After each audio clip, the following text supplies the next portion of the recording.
Hello, and welcome to Your Access Smart Talks. The Smart Talks podcast series is an EU-funded EurAccess project, which provides information and assistance to researchers at any career stage. EurAccess supports the European research area in its ambition to create a single, borderless market for research, innovation, and technology across the EU. We support researchers in mobility, careers within and beyond academia, innovation, and entrepreneurship. We strive to enhance scientific collaboration between Europe and the world.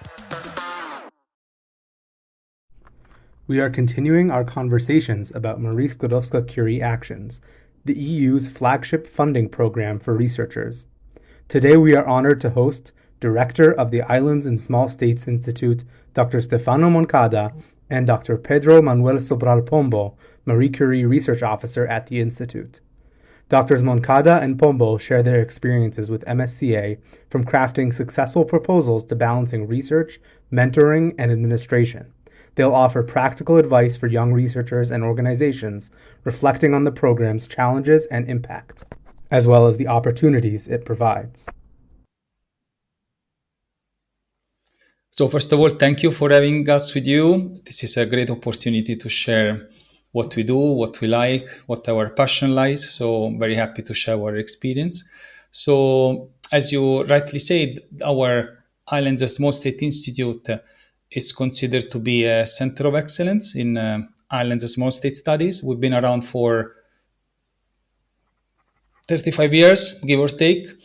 And, we've always been contacted and interacted with students from all over the world, not just Malta and Europe, but especially from small island states all over the country, all over the world. And we, were receiving excellent research proposals and ideas for projects. We're consulting and providing consultancies to governments, authorities. So I think the excellence required by the Marie Curie Actions was a natural progression for us. So we wanted to go out there and look for people who share our same passion for research to be applied in islands from a multidisciplinary point of view, so coming from different disciplines.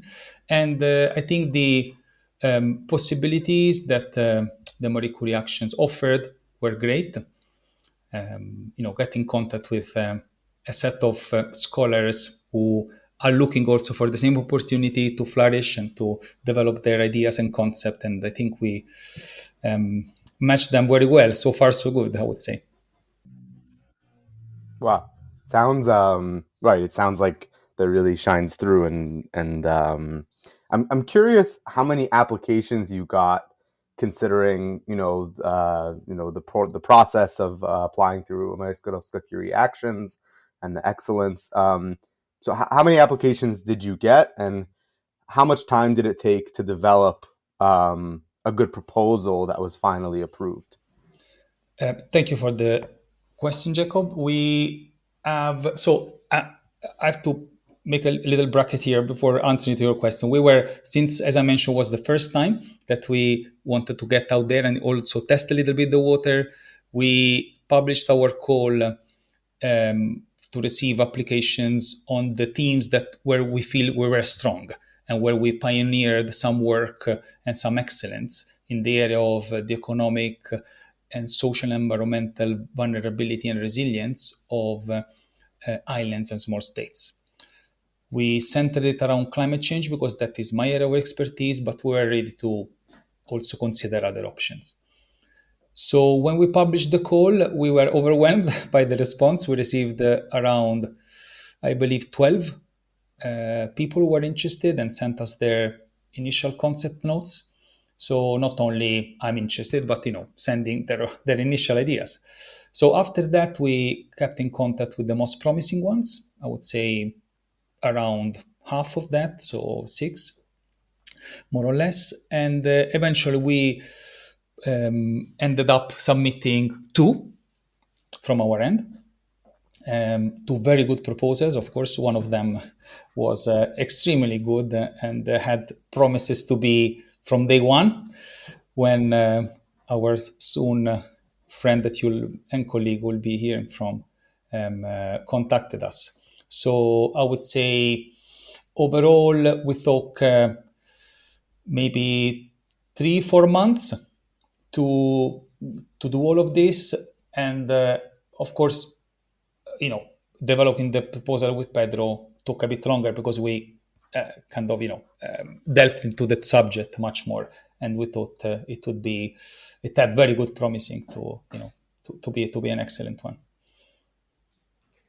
Thank you very much. And next question is for Pedro. So Pedro, tell us please what your proposal was about, why it was the best, because you understand why it is needed, why exactly you had an expertise in the same field, and the necessary, I would say, necessary expertise that is aligned with this future, your future work. And where did you find the application and why you decided to apply, actually? Okay, thank you. I will start to answering from the last question.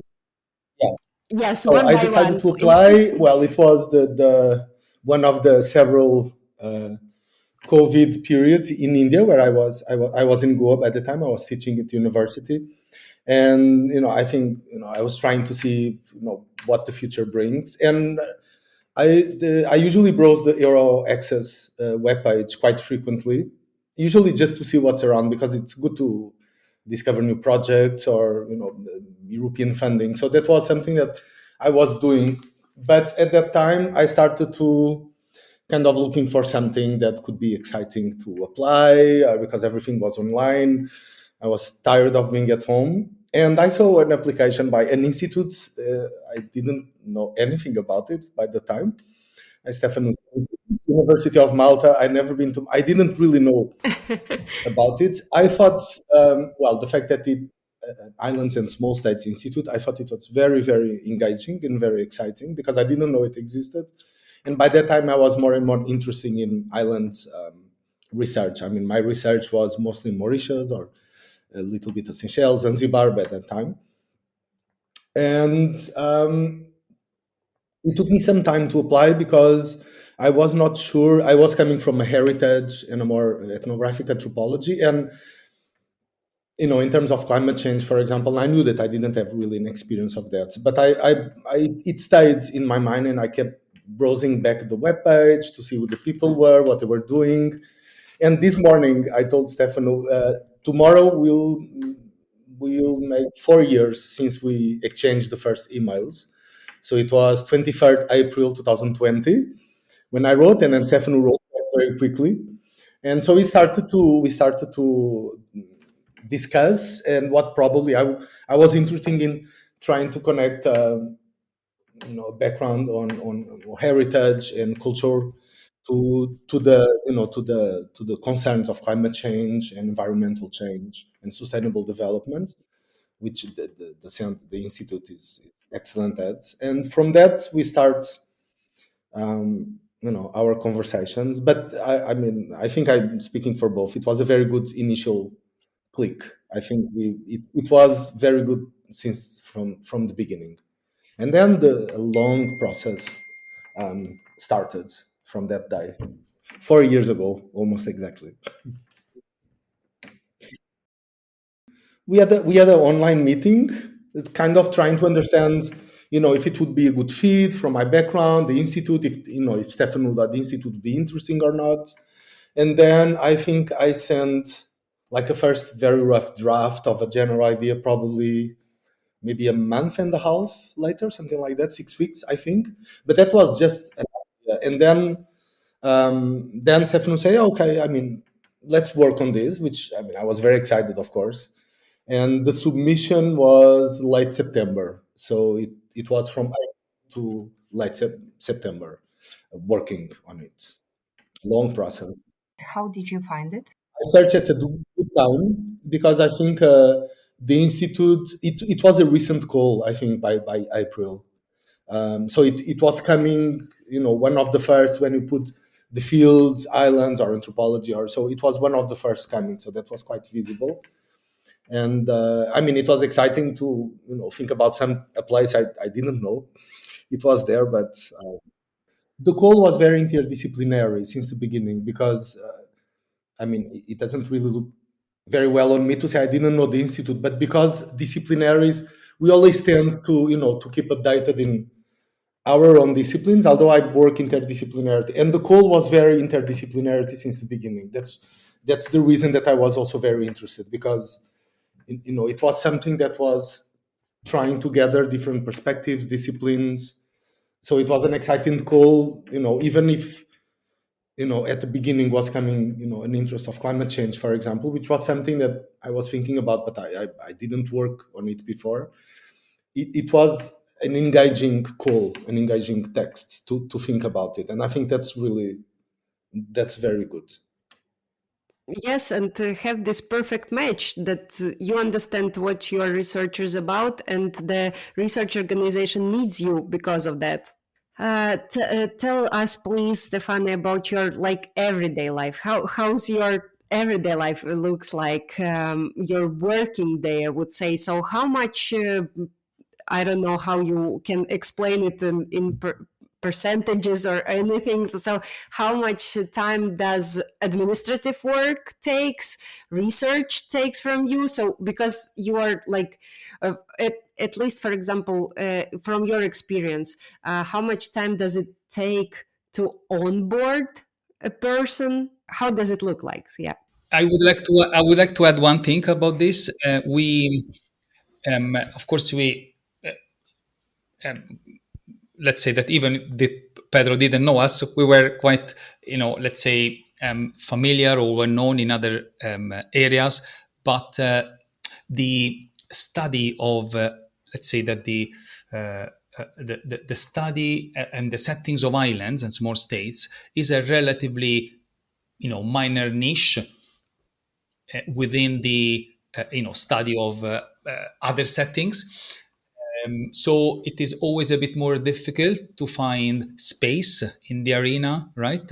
So you have to compete with, other, giants or other settings which are more important. The global powers, the big countries, where there is more economic interest or political or diplomatic interest. So the area of studies of islands and small states, it's intrinsically a bit more difficult to get out there because of this relatively less importance. However, in recent years, we've seen that this has risen in importance. It has risen in terms of the extent to which small countries have done progress in international diplomacy, in climate change, in both suffering the consequences of climate change, for example, and answering to it, right? So demanding a response from bigger countries and etc.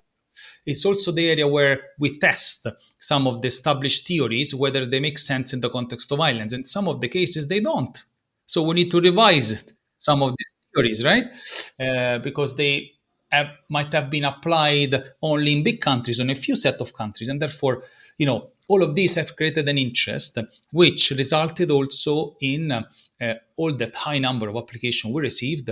Therefore, from the EURACCESS website, from the dissemination that we have seen, there was a thirst, right, for issues related to islands and small states. And perhaps other people might find, posting to EURACCESS and having access to this important platform another opportunity for them to, let their work shine. Thank you for that. And it's interesting to hear about your day. And now I'd love to juxtapose what your day is like as a manager with Pedro's day. Pedro, can you tell us a little bit about your everyday? The paperwork and administrative weights, Stefano's. It's when I'm in Malta or when I'm not in field work, research. It's reading, writing, doing research. I taught a few modules for our master students. Participating in the life of the institute, but it's a very privileged life because it's dedicated to the project research. So, which is a luxury. I was already a teacher, and when you have to, with administrative teaching and research, now I feel very privileged because the research is coming, it's coming as the main. But I'm very happy that I participate in the institute's activities. especially the teaching, because it's different teaching. I was used to students from different parts of the world, very interdisciplinary. So it was a really good and beautiful experience, and different from my previous experience in teaching. So that was also very good. Well, our research, we have quite long periods of field work where we go to the locations we study. So several islands in the Western Indian Ocean, Mauritius, Seychelles, Comoros, Mayotte, and Reunion, and the island of Malta. So besides the field work there, interviewing, ethnographic research, bibliography, visiting the heritage elements we are studying, try to engage with the managers, local population. In Malta is also reading, analyzing, doing bibliographical reviews, setting up networks, and trying to think how to write, what kind of outputs we want, work together, prepare conference presentations. We are just last week we were in Barcelona on a side event for the UNESCO Ocean Decades conference, which thank you, which is very good because you end up also sharing your work, having feedback, and that has been quite a strong part because last year and this year there are other conferences that we go, and I mean there's also a part of also sharing the work, but it's between desk and reading and active field work, which is, I mean, it's the most exciting part. This is such a interesting and tricky question. I wish I could give you different numbers, but unfortunately, the administration is taking over a bit too much. Also, being the director of an institute, you always have to deal, with more decisions and administrative procedures which have to be followed. Of course, I'm all for it. We have to establish that these procedures are there to safeguard the students, that is the academic and non-academic stuff. So it's important as an institution we keep them there. So I would say maybe a good 40% of the day is taken by administration, and the rest is divided equally between teaching, research, and outreach, I would say. So, and then I'll try to keep at least one day a week only for research, bar all the administrative urgencies that might crop up, and they always do.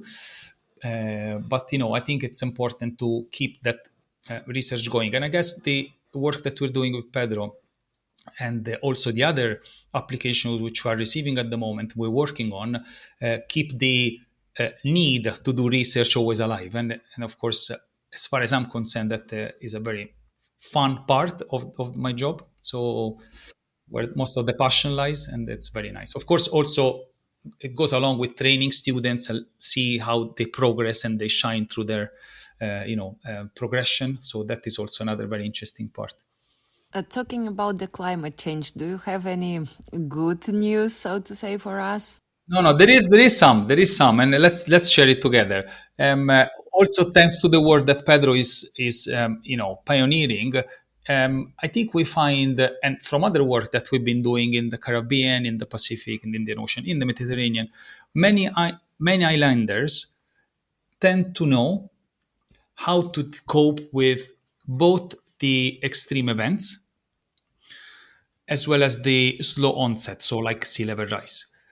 The issue is that, of course, this capacity of people and their ability to cope is linked to the amount. There are a series of factors: the amount of resource available, including income, but also the support structure that they have around them. And most of the islanders tend to have a support structure which is strong, relatively stronger than people who don't live in islands, because in islands you have a lot of networks that support you. So it's very difficult to fall behind, right? Because you have either your family or your group of friends or the church or any religious organization or any cultural organization or the state. They're all very heavily present in different degrees. So it's very difficult to fall behind.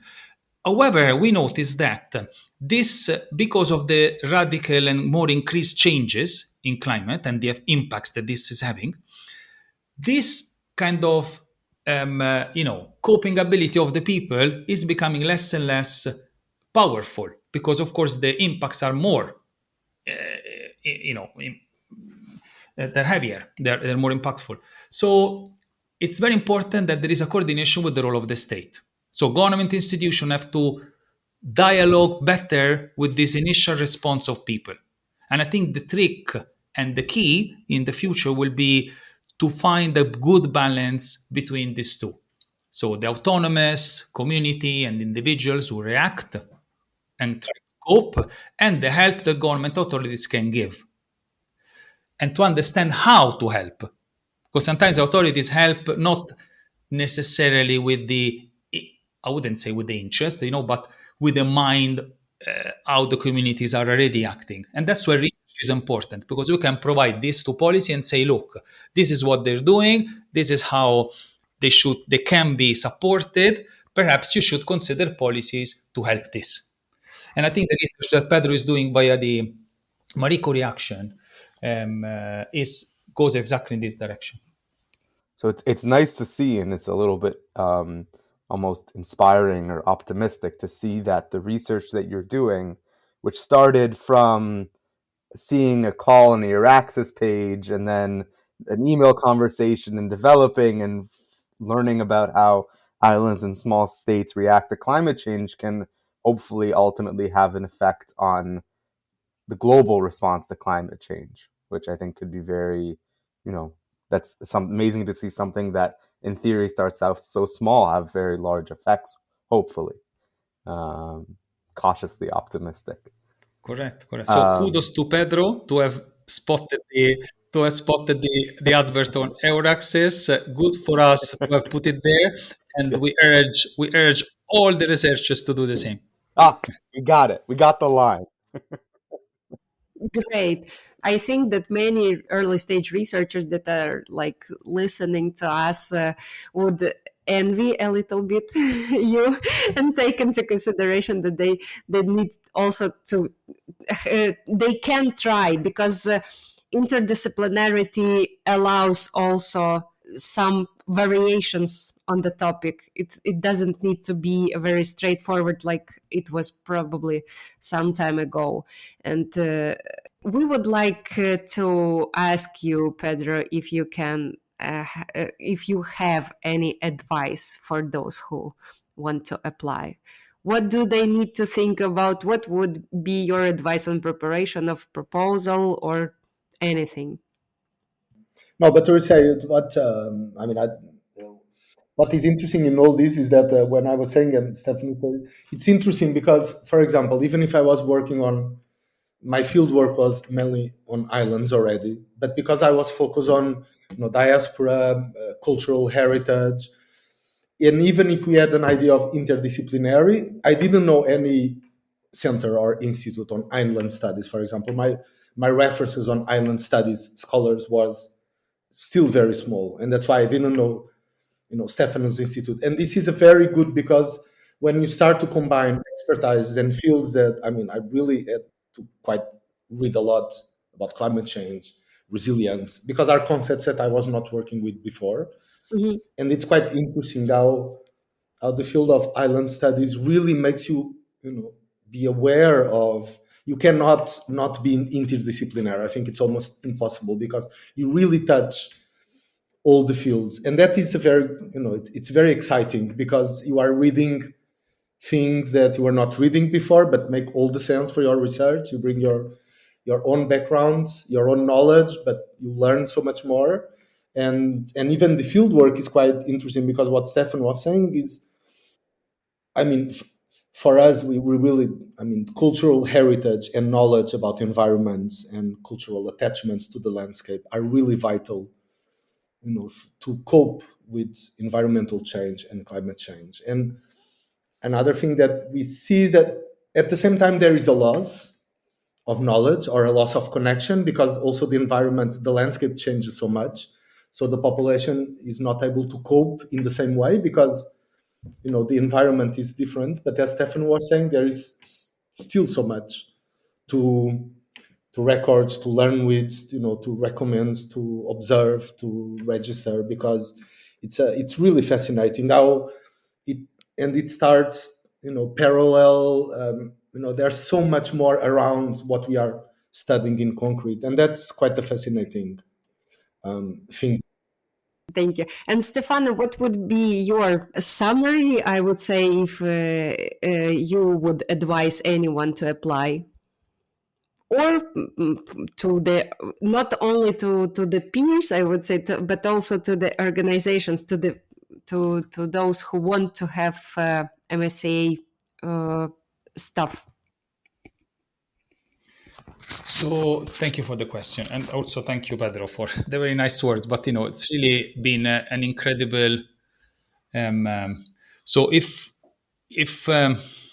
this was a marriage, Euraxis would be the celebrator, because it really helps us to to find the people to come together. So no, look, I would definitely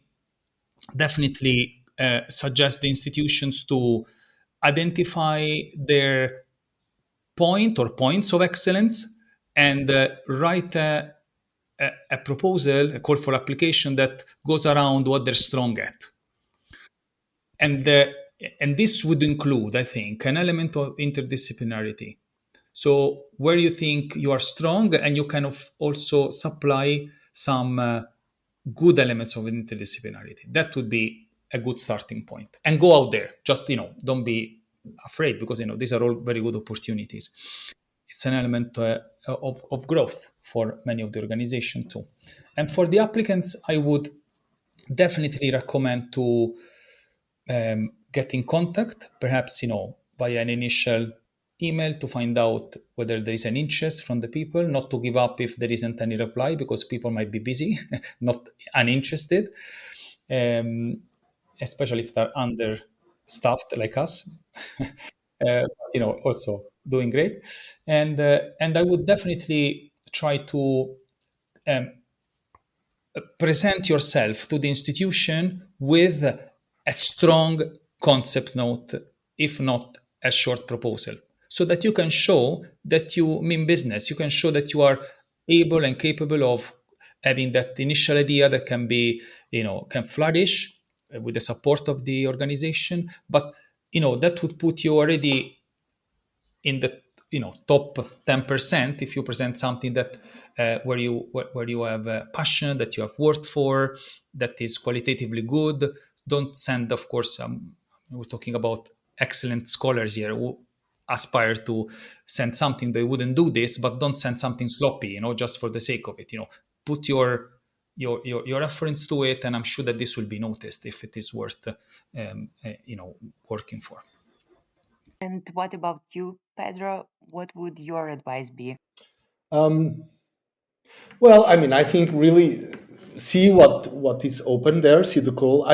For me, but I think it's for everyone in this sense. You really have to find a place where you really have a very good support.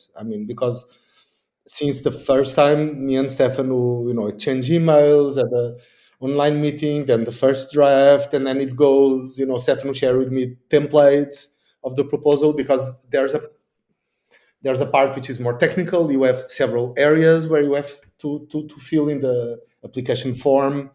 So it's something that I never done by the time. And I remember then we had a service from the university and from the European Union Horizon team and national contacts that reviewed it. And I remember the first time someone reviewed the text, it's difficult because we are used to write, in a more academic setting, and the language is different. You have, it's an application, a grant application, language, text format.